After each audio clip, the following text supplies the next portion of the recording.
අපි යමු 40 වන ගානට. මේ 40 වන ගානේ ස්පර්ශ ක්‍රමය සම්බන්ධයෙන් තමයි ඔයාට අහලා තියෙන්නේ.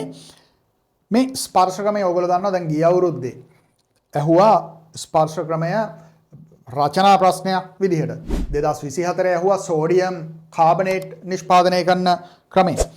ඒත් එක්කම අපි බලමු මේ ස්පර්ශ ක්‍රමයේ ඒ කියන එක නම් මේ ප්‍රතික්‍රියාව තාප අවශෝෂක වේ. ළමයි වැරදීනේ. මොකද මෙතන බන්ධන හැදෙනවා. බන්ධන හැදෙද්දී ශක්තිය පිට වෙනවා. එහෙනම් තාප අවශෝෂකයි නෙමෙයි තාප දායක වෙන්න ඕන. මේක අපි හැමෝම දන්න කියන ප්‍රතික්‍රියාව.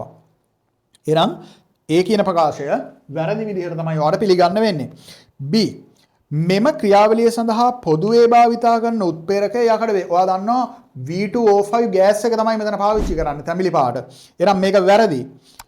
SO2 උත්ප්‍රේරක කුටීර 4කදී SO3 බවට පරිවර්තනය කරේ. මේක ළමයි සම්පත් පොතේ රූපයක් ඇඳලාම දීලා තියෙනවා. සම්පත් පොතේ වල රූපයක් ඇඳලාම දීලා තියෙනවා ළමයි. මේ බලන්න මේ තියෙන්නේ වගේ සම්පත් පොත. එහෙනම් මේ තියෙන්නේ සම්පත් පොතේ රූපයක් ඇඳලාම ළමයි ඔයාලට පැහැදිලිව මේක දීලා තියෙනවා. ඔයා බලන්න පළවන කුටීරය, දෙවන කුටීරය, තුන්වන කුටීරය, හතරවන කුටීරය. ඉතින් මේ වගේ මෙච්චර රූප ඇඳලත් මෙහෙම දීලා තියෙන ඒවත් ඕගොල්ලෝ කරන්නේ නැත්තම් එහෙම. ඕගොල්ලෝ බොරුවට අර ස්ටයිල් එකට වගේ පේපර්ස් ලියලියම ඉන්නෝ නම් උදේ ඉඳන් හවස වෙනකන් ඔය විභාග මධ්‍යස්ථාන කියලා ඔය අටෝගෙන ඉන්නේ වට ගිහිල්ලා කරන්න දෙයක් නැහැ. හරි මේ පේපර්ස් පිළිබඳව මේ පේපර් එක පිළිබඳව බලන තර්කම තමයි තියෙන්නේ. මහ ලොකෝට අමාරු ගණන් ඒ කිසි දෙයක් නැහැ. ඊගාවට එනම් C කියන ප්‍රකාශය නිවැරදි.